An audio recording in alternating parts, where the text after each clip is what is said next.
Skylar Nice tenía apenas 16 años cuando fue asesinada con una brutalidad que aún hoy conmociona. Sus propias amigas y compañeras del colegio, Sheila Eddy y Rachel Schaff, la llevaron a una trampa mortal. Lo que parecía una noche común entre amigas se convirtió en un crimen sangriento que dejó perplejos a todos los que la conocían. Las imágenes de las cámaras de seguridad se convertirían en ese momento en una pista clave para poder encontrar la verdad tras su desaparición. Skylar Annette Nice nació el 10 de febrero de 1996 en Morgantown, West Virginia. Era la única hija de Mary y Dave Nice. La familia Nice se mudó a Star City, que quedaba a unos 10 minutos en carro de la ciudad donde había nacido Skylar. Su madre trabajaba en un laboratorio especializado en problemas cardíacos, mientras que su padre era encargado en la cadena de supermercados Walmart. Skylar era la alegría de sus padres, su única hija, una estudiante excelente. Ella asistía en la escuela University High School. Era muy agradable con sus compañeros y una joven bastante popular. Con apenas 16 años ya trabajaba en un Wendy's, lo que demostraba lo responsable y madura que era. Skylar tenía dos amigas, Sheila y Rachel, con quien pasaba la mayor parte del tiempo, siendo Sheila su mejor amiga, ya que la conocía desde que tenía 8 años. ¿Y quiénes eran Sheila y Rachel? Sheila Ray Eddy nació el 28 de septiembre de 1995 en Blacksville, West Virginia. Su infancia estuvo marcada por un evento traumático. En 2009, su padre, Greg Eddy, sufrió un accidente automovilístico que lo dejó inválido y con una grave lesión cerebral. Esto llevó a que Tara, su madre, se separara de Greg y se llevara a Sheila con ella. Sin embargo, la vida de Sheila mejoró significativamente cuando su madre se casó con Jim Clendon en 2010. La familia se mudó a Morgantown, donde Sheila coincidió nuevamente con Skylar, su amiga desde la primaria, y conoció a Rachel Schaff. Sheila era una estudiante destacada y gracias a la prosperidad económica de su padrastro, disfrutaba de una vida cómoda. Además, era muy popular en la escuela al igual que Skylar. Sheila era una joven linda y muy carismática. Sabía usar su atractivo como una herramienta para conseguir lo que quería, incluyendo la admiración de muchos de sus compañeros.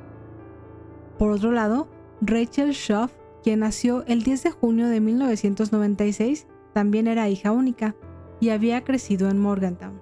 A las tres amigas las unía la soledad familiar de ser hijas únicas. Rachel era alta, de cabello rojizo y tenía una gran pasión por las artes escénicas.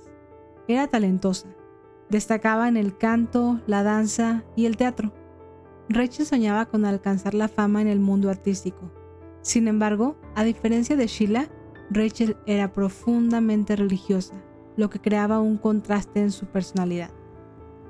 Todo comenzó el 5 de julio del 2012, cuando Skylar regresó a casa tras su turno laboral en Wendy's. Eran cerca de las 10 de la noche y encontró a sus padres viendo televisión en la sala. Estuvo con ellos un rato y después, como era habitual, les dio un beso, les dijo que los amaba y que estaba cansada, por lo que se fue directamente a su habitación a dormir. A las 12 de la tarde del día siguiente, su padre, Dave Nice, llegó a casa después del trabajo como de costumbre, dispuesto a prestarle el auto a su hija para que fuera a trabajar. Sin embargo, al no encontrarla, sintió que algo no estaba bien. Intentó abrir la puerta del dormitorio de Skylar, pero estaba cerrada con llave desde dentro. Sorprendido, salió al exterior y se encontró con un banquito debajo de la ventana y miró hacia adentro, solo para descubrir que la ventana estaba abierta y el cuarto vacío. Esto lo alarmó profundamente, por lo que decidió llamar a la íntima amiga de su hija, Sheila Eddy, en busca de respuestas. Sheila le aseguró que había hablado con Skylar la noche anterior, pero que no se habían visto. Poco después, Mary, la madre de Skylar, llegó al departamento. Dave le contó lo que estaba pasando, y justo en ese momento sonó el teléfono.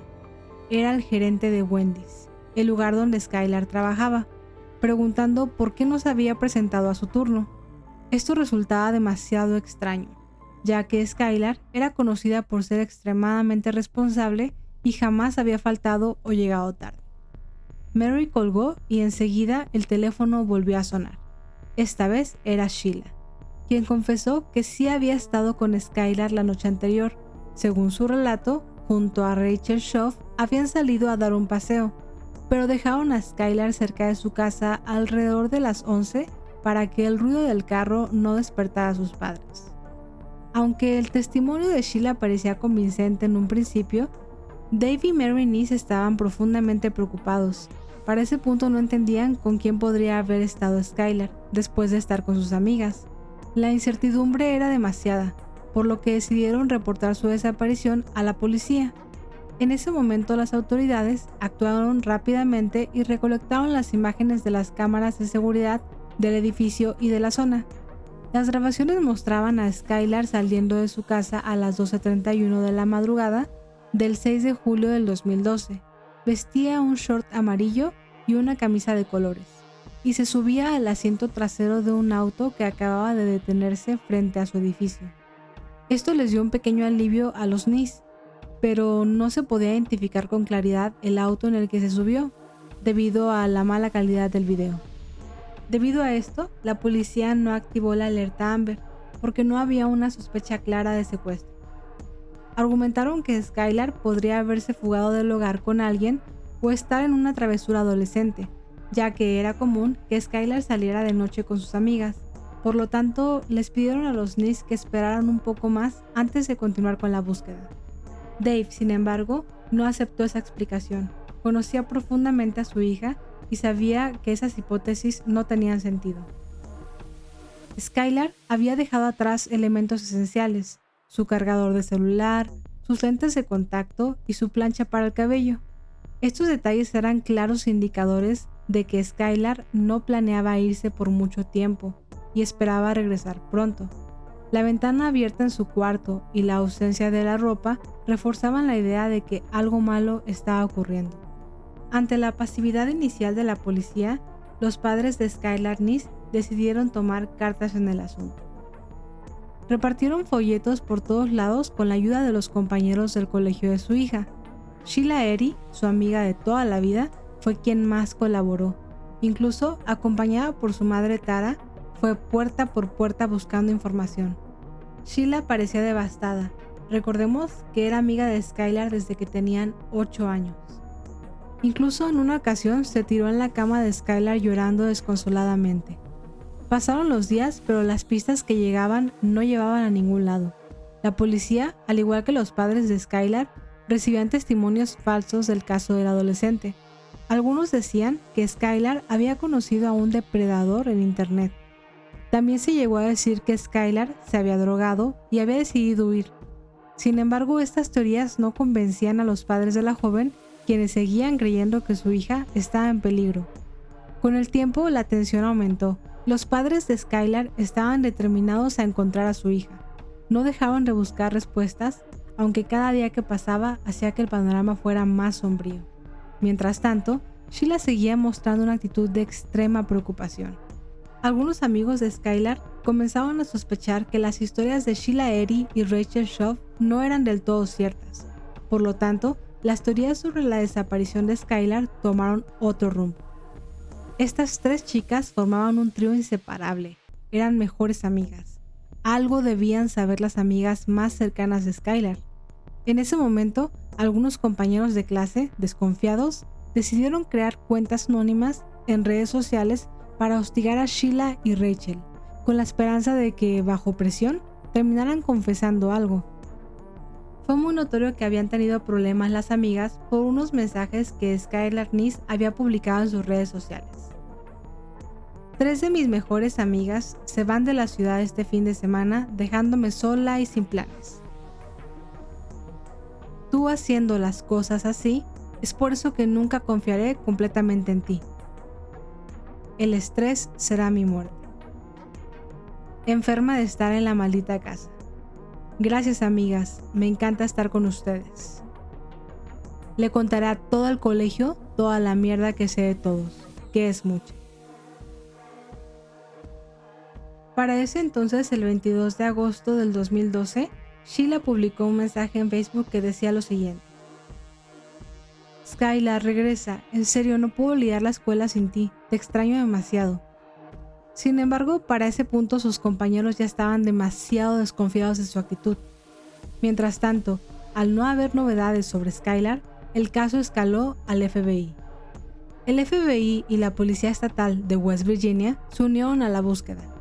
Ya era septiembre del 2012, 2 meses después de la desaparición, y Skylar seguía sin dar señales de vida.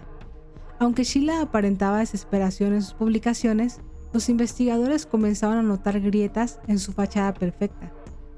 El FBI, después de trabajar intensamente para analizar las imágenes del video donde se veía a Skylar subiendo a un auto, logró mejorar la nitidez del material. Esto permitió identificar que el vehículo en cuestión era un Toyota Camry. Este hallazgo representaba un avance significativo en la investigación. Sin embargo, lo que parecía ser una simple coincidencia se tornó profundamente sospechoso. La familia de Sheila Eddy, con quien Skylar había estado esa noche, tenían también un Toyota Camry del mismo modelo. Sheila y Rachel habían declarado que dejaron a Skylar cerca de su casa alrededor de las 11, pero las cámaras mostraban a Skylar que subió al auto 1 hora y media después.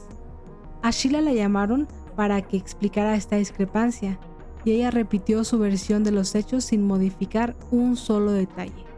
Para ese punto, nadie cuestionó demasiado sus palabras, ni siquiera los padres de Skylar, quienes veían a Sheila como una hija más, debido a la larga amistad que tenía con Skylar desde los 8 años.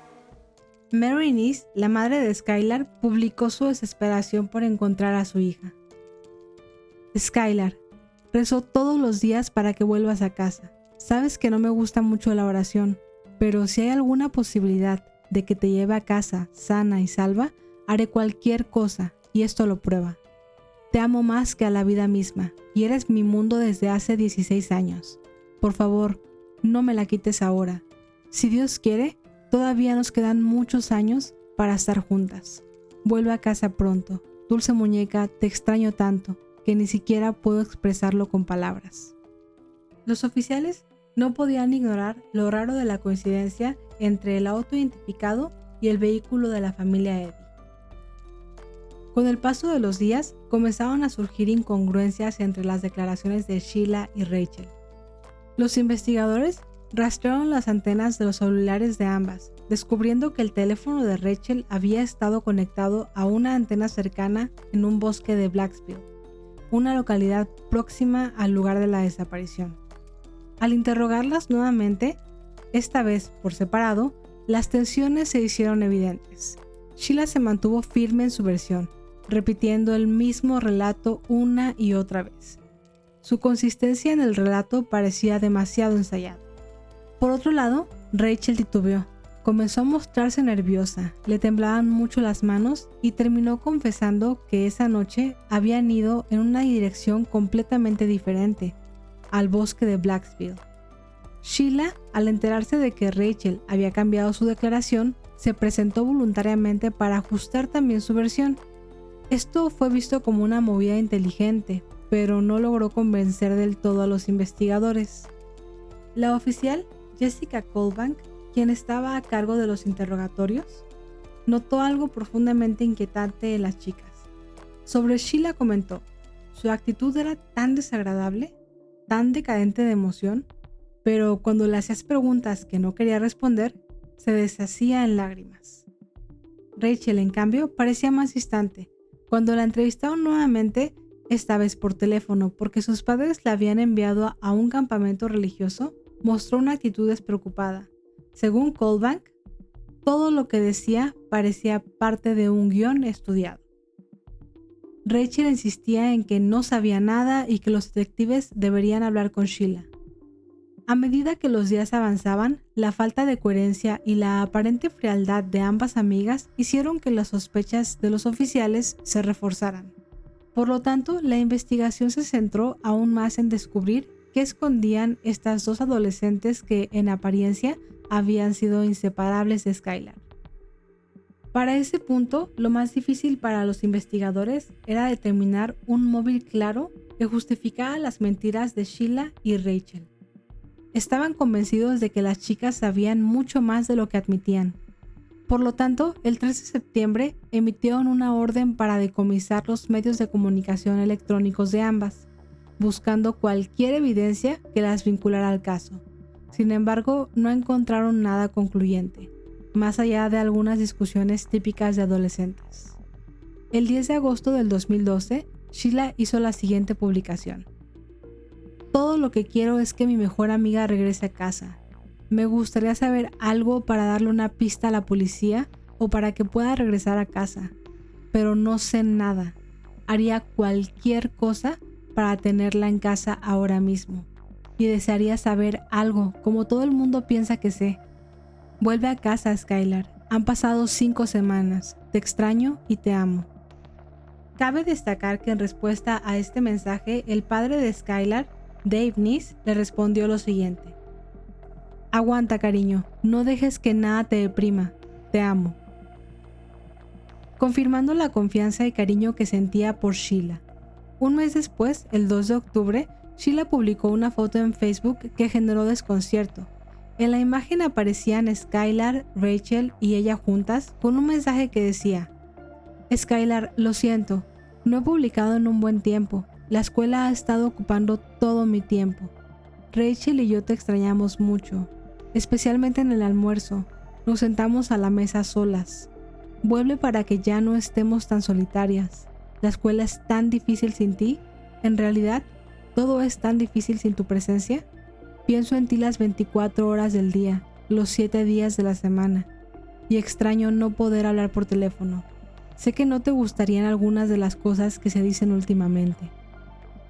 Este mensaje no pasó desapercibido por los detectives, quienes lo consideraron parte de la fachada emocional que demostraba Sheila. En ese momento, Sheila y Rachel comenzaron a distanciarse de sus compañeros de clase, quienes estaban cada vez más recelosos con ellas.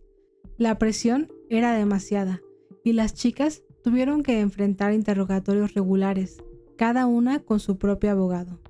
Para una de las declaraciones, Sheila llegó vestida de forma provocadora y coqueteó abiertamente con los detectives, haciendo que las sospechas aumentaran. Durante los cuestionamientos, enfrentaba a los oficiales directamente, con las manos cruzadas sobre la mesa y una actitud fría que contrastaba con su supuesto dolor. Rachel, sin embargo, mostraba señales de estrés, jugaba compulsivamente con una pluma y evitaba el contacto visual. Estas actitudes tan opuestas reforzaron las sospechas de los investigadores, quienes seguían convencidos de que las chicas ocultaban algo más grande de lo que estaban dispuestas a admitir. En diciembre del 2012, la policía decidió que Sheila Eddy y Rachel Shaw serían sometidas a un detector de mentiras. Algo que marcó un punto de inflexión en la investigación. Cuando Sheila enfrentó el polígrafo, su comportamiento fue frío y arrogante. Por lo tanto, parecía que tenía todo bajo control, mostrando una actitud casi desafiante. Sin embargo, Rachel empezó a desmoronarse rápidamente. Se le veía bastante afectada, con la mirada perdida, y su comportamiento en casa era cada vez más errático. El 28 de diciembre del 2012, la situación escaló a un punto crítico. Patricia Schaaf, la madre de Rachel, llamó al 911 pidiendo ayuda. Estaba muy preocupada por la conducta de su hija. I have an issue with a 16-year-old daughter of mine. I can't control her anymore. She's screaming. She's running through the neighborhood. Give me the phone. No, this is over. This is over. Hurry up. She just gave me a block. Oh, God. Hurry up, please. En la llamada se puede escuchar a su madre diciendo: Tengo un problema con mi hija de 16 años. Nos grita, nos pega y corre por el vecindario.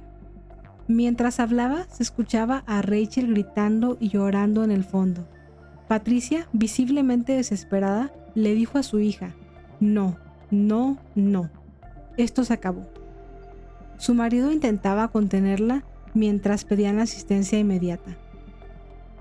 Rachel en ese momento había tenido un colapso mental y fue ingresada al hospital psiquiátrico Chestnut Ridge, Lo sucedido esa tarde quedó registrado porque Rachel lo transmitió en vivo por FaceTime, lo que permitió que Sheila estuviera al tanto de todo. Sin embargo, cuando Sheila intentó visitar a Rachel en el hospital, no le permitieron entrar. Esta situación marcó un cambio profundo en la dinámica entre las dos. Por lo tanto, Sheila, quien solía tener control sobre Rachel, perdió su influencia. La relación entre ambas se enfrió significativamente, lo que prepararía el terreno para los eventos posteriores en la investigación. Luego de ser dada de alta del hospital psiquiátrico, los padres de Rachel Schaff decidieron actuar rápidamente. Profundamente preocupados por el impacto que Sheila Eddy aún podría tener sobre su hija, la llevaron directamente a ver a su abogado y al detective Ronnie Gaskins. No querían darle tiempo a Sheila para interferir o influir en lo que estaba por suceder. Por lo tanto, su abogado negoció una reducción de condena para Rachel, con la esperanza de que finalmente se animara a confesar.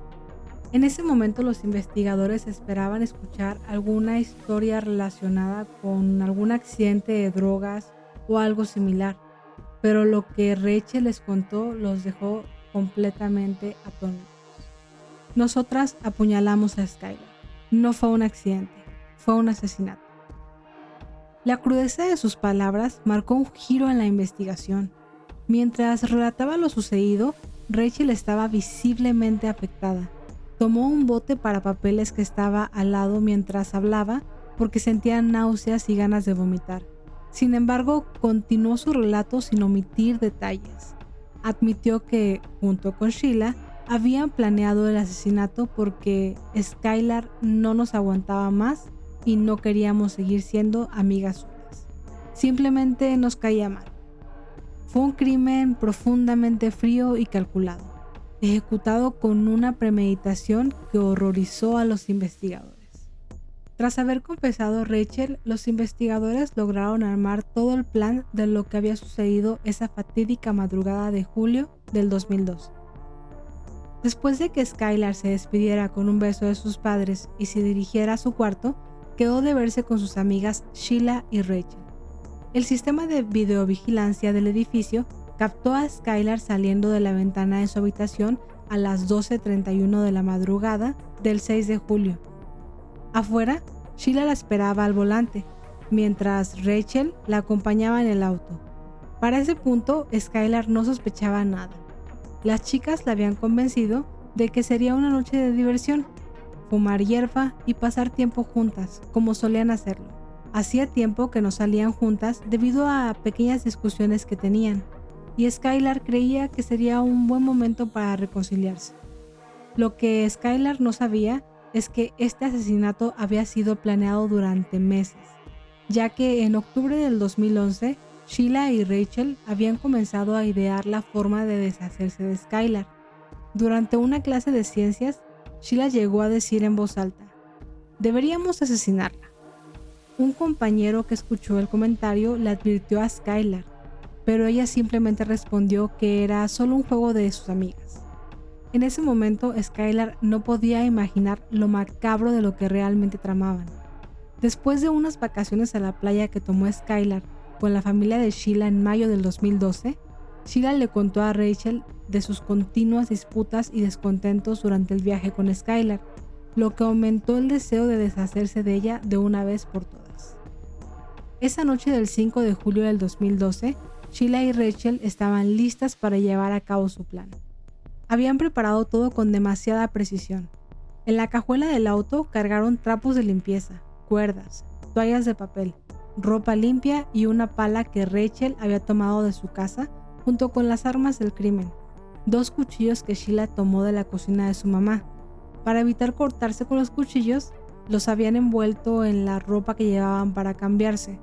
Todo estaba meticulosamente calculado, desde el momento en que convencieron a Skylar de salir hasta el lugar donde cometerían el crimen. Invitarían a Skylar a fumar hierba como lo hacían regularmente para no levantar sospechas. Continuando con los hechos, Skylar se subió al auto de Sheila Eddy y Rachel Schaff aquella madrugada del 6 de julio del 2012, sin notar nada extraño, a pesar de que la noche era cálida, con temperaturas que alcanzaban los 29 grados.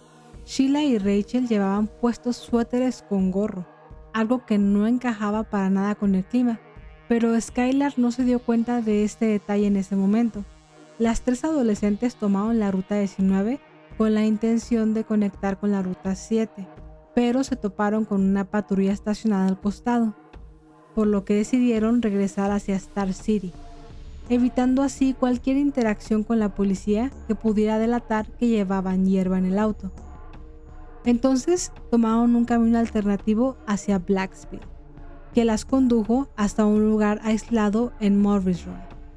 Este sitio era demasiado solitario, sin tránsito y rodeado de un espeso bosque. Era un lugar que las chicas conocían bien, ya que habían ido a fumar hierba varias veces antes. Cuando llegaron, se bajaron del auto y se adentraron en el bosque. Para Skylar parecía el inicio de una noche de diversión entre amigas.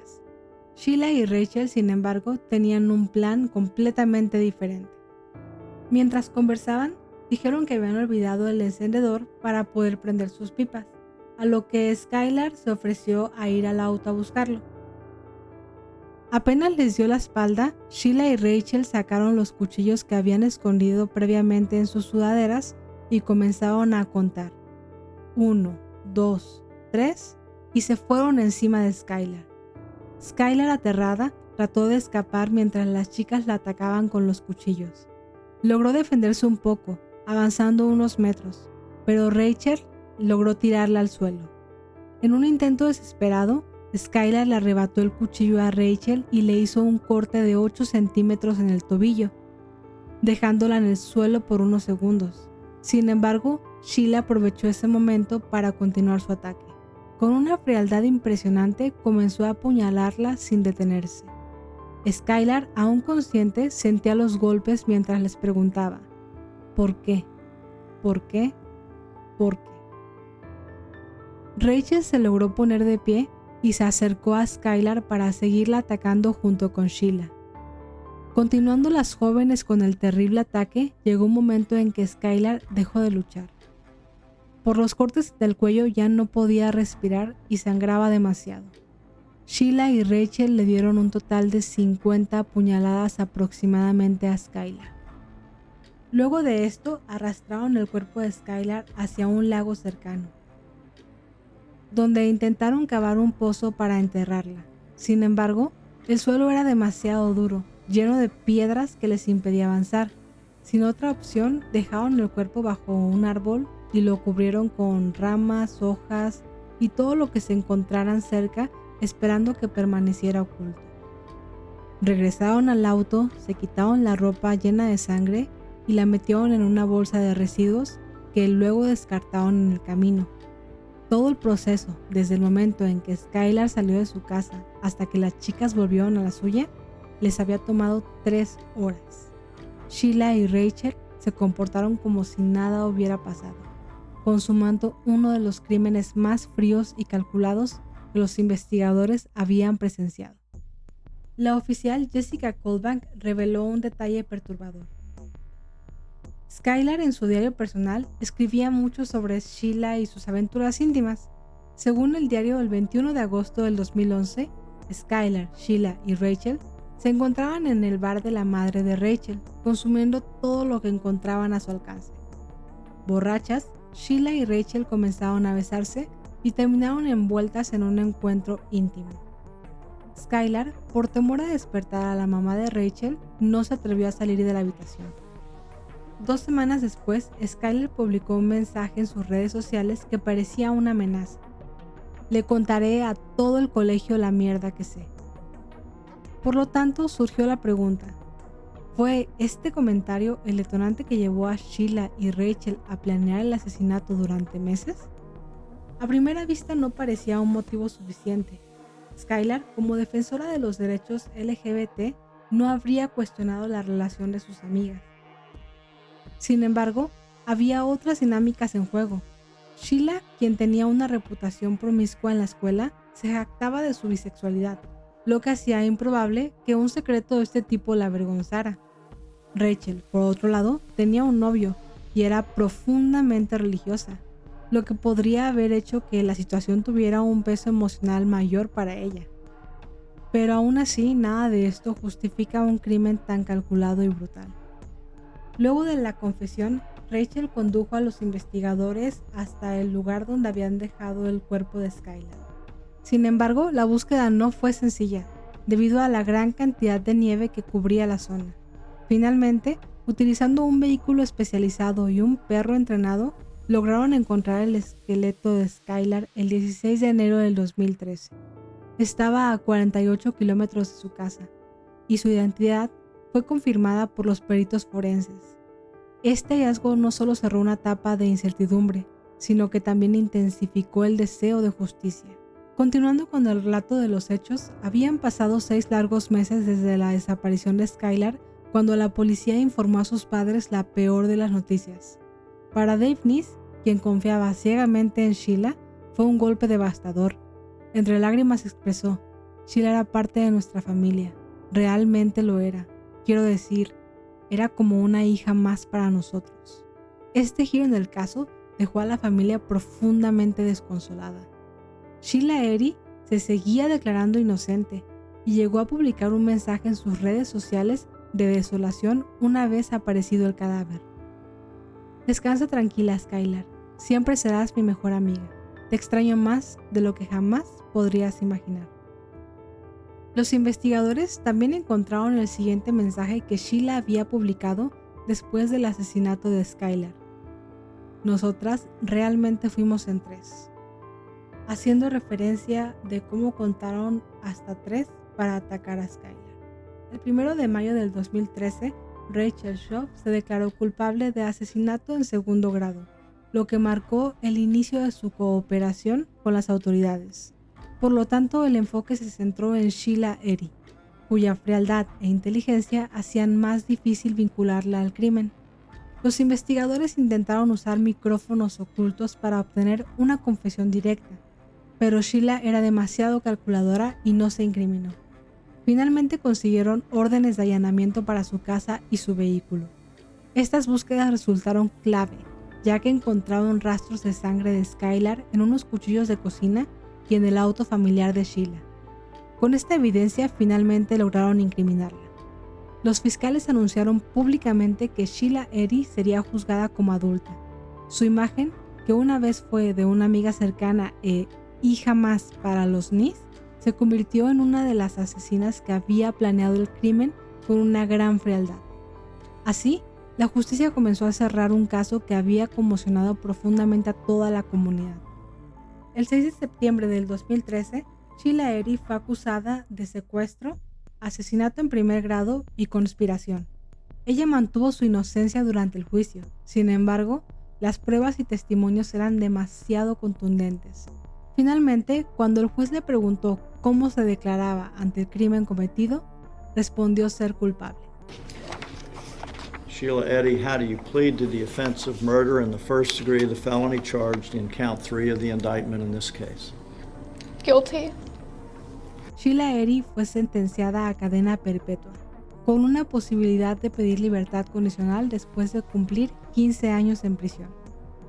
Por otro lado, Rachel Schaff, quien cooperó con los investigadores y confesó el crimen, enfrentó una condena menor. Fue sentenciada a 30 años en prisión con la posibilidad de libertad condicional tras 10 años. Por lo tanto, su disposición para ayudar a esclarecer los hechos tuvo un impacto significativo en su sentencia. Ambas permanecen recluidas en el Centro Correccional de Lakeland, cumpliendo sus penas por el asesinato de Skylar Neese. 10 años después, el 9 de mayo del 2023, Rachel Schaff tuvo la oportunidad de pedir libertad condicional. Esto hizo que el caso se reabriera públicamente y que generara nuevamente un impacto en la comunidad. Durante la parte del testimonio en la audiencia, Rachel declaró que ella y Sheila Eddy estaban en una relación y que sentían que si eran expuestas enfrentarían consecuencias. Después de que se conoció lo de la relación, hubo tensión entre nosotras. Era hostil y violenta. En nuestras mentes adolescentes no sabíamos cómo manejar el conflicto, solo queríamos que se detuviera, dándonos así una especie de móvil del por qué le hicieron eso a Skylar. También le dijo a la Junta de Libertad Condicional que estaba bajo los efectos de la hierba en ese momento, ya que la había consumido en el camino hacia el bosque. A Rachel se le preguntó qué le diría a la familia de Skylar. Lo sé, no puedo expresar cuán arrepentida estoy por lo que hice y por el dolor que he causado. Yo la quería. Sé que lo que hicimos fue terrible y no hay palabras para describir el dolor que causamos. Y sé que no hay nada que pueda decir o hacer.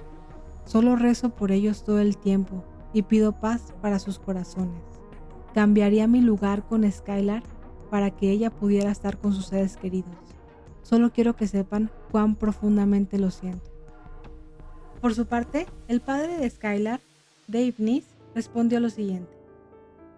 Señoras y señores de la Junta de Libertad Condicional, gracias por la oportunidad de explicarles por qué creo que esta reclusa no debería recibir la libertad condicional. Por culpa de este monstruo malicioso, mi hija nunca tuvo una limusina para su baile de graduación. En su lugar, tuvo un paseo en un vehículo del forense. Tampoco tuvo un vestido brillante para esa noche, solo una bolsa para cadáveres. Nunca tendrá un diploma de graduación, solo un certificado de defunción. Esta asesina narcisista, fría y premeditada, no está arrepentida por el brutal asesinato de mi única hija. Creo que se siente orgullosa de haber asesinado a mi hija a sangre fría. El día después de apuñalar con cuchillos de cocina a mi hija, este demonio fue vista en el bote de un amigo sonriendo y posando para fotografías. La fecha del 6 de julio del 2012 fue elegida por una razón específica. Esta bestia quería deshacerse del asesinato antes de irse al campamento de la iglesia. Solo otro punto en su lista de tareas, como pararse sobre el cuerpo de mi hija mientras mi niña daba su último aliento, porque esta carnicera malvada no quería ser su amiga. Yo no estuve ahí para defender a mi niña de esta asesina diabólica el 6 de julio del 2012, pero estoy aquí hoy para hacer todo lo que esté en mi poder para asegurarme de que se quede tras las rejas. Esta reclusa ha demostrado ser tanto malvada como mentalmente inestable. Nadie puede reparar ese tipo de locura. Creo que si se le concede la libertad condicional, volverá a asesinar. Para esta reclusa, el asesinato es un juego. Señoras y señores, eso es locura. Esta persona ha demostrado ser una narcisista y una persona peligrosa que no muestra el menor remordimiento. Esta reclusa ha destruido muchas vidas al asesinar a Skylar. Esta reclusa es solo la rata que habló para conseguir un trato. Sí, nos mostró dónde asesinó a Skylar, pero también es la mentirosa narcisista que puso a mi hija en ese lugar. Este monstruo es un peligro para la sociedad. Si se le libera, ningún padre podrá cerrar los ojos por la noche sin temer que su propio hijo pueda ser la próxima víctima. Esta asesina despiadada está aquí hoy pidiendo una segunda oportunidad. Les pregunto, ¿dónde está la segunda oportunidad de Skylar? ¿Dónde estuvo su segunda oportunidad cuando este monstruo contó hasta 3 y comenzó a acuchillar y apuñalar a mi única hija? No quiero vivir en un mundo sin Skylar, pero tengo que hacerlo. Quiero asegurarme de que sea lo más seguro posible de depredadores como este. En el caso de Sheila Eddy, los detalles específicos de sus evaluaciones psicológicas no fueron del todo reveladas, pero sí algunas durante el proceso judicial y las investigaciones. Se destacó su falta de remordimiento y comportamiento manipulador. Se le describió como narcisista, calculadora y con una aparente incapacidad para mostrar empatía, lo que contribuyó a la percepción de que representaba un peligro continuo para la sociedad. En su mente, eliminar a Skylar pudo haber parecido una solución a un problema que percibía como una amenaza a su control o estilo de vida. Los psicólogos que estudiaron a Sheila han señalado rasgos asociados con la psicopatía, como una falta de remordimiento, comportamiento manipulador y frialdad emocional.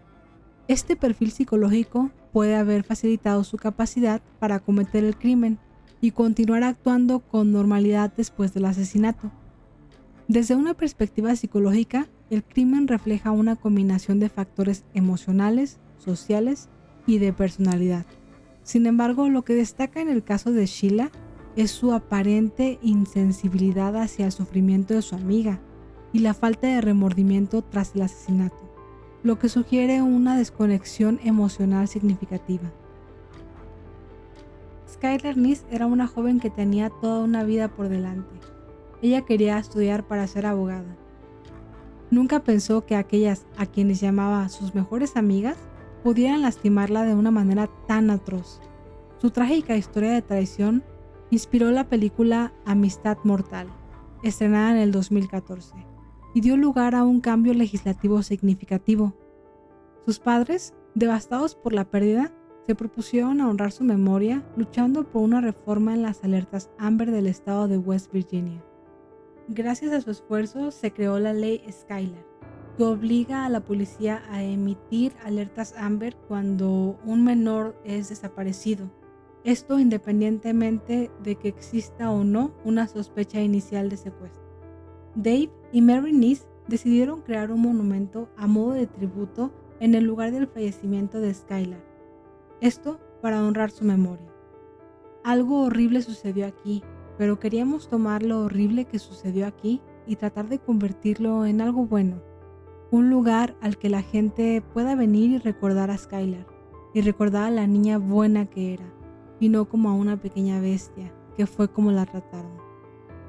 En el sitio ubicado en una zona aislada en el bosque, instalaron un banco conmemorativo con su nombre, una placa con detalles sobre su vida y mensajes reflexivos. Decoraron el área con flores, cintas y objetos personales que reflejan las cosas que Skylar amaba, transformando un lugar de tragedia en un espacio de recuerdo y conciencia. Este tributo simboliza el amor eterno de sus padres y busca inspirar reflexión sobre las relaciones saludables y la prevención de tragedias similares.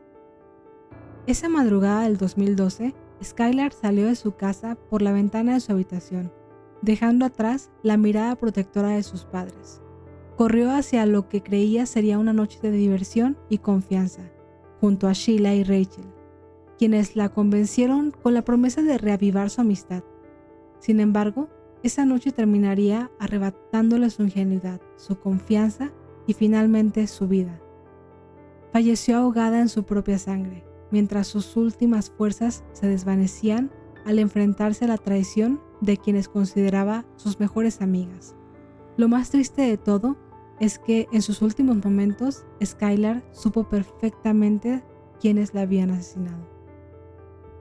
Me gustaría saber cuál es tu opinión sobre el caso de Skylar Neese. No olvides dejarme tus comentarios, suscribirte y nos vemos en el próximo video.